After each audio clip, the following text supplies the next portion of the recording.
In today's video, I'm going to teach you how to bring raw text into Miro Post-its. This is a fast way to turn a simple list of lines from a text file, a Word document, or even a spreadsheet into individual sticky notes on a Miro board. The key idea is that Miro can recognize separate lines of text and offer to convert them into a cluster of stickies automatically, which saves you from creating each note one by one. First, open your Miro board. You can use any board you want, as long as you are on the canvas where you can place content. Give yourself a clear area of space on the board so the stickies have room to appear.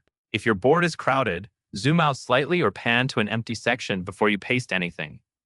Next, go to the source of your raw text. This could be a plain text document, a note-taking app, a Word file, or a column in a spreadsheet. Make sure your items are formatted so that each sticky note should be its own line.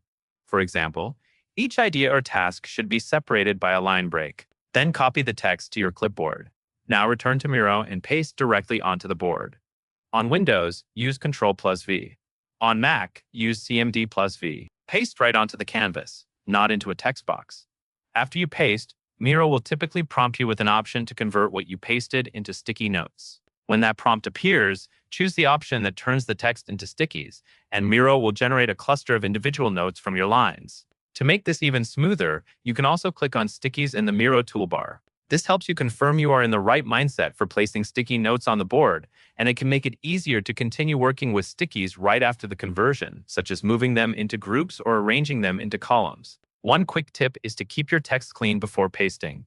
Remove extra blank lines if you do not want empty stickies, and keep each item short so it fits nicely on a note. That covers everything you need to know.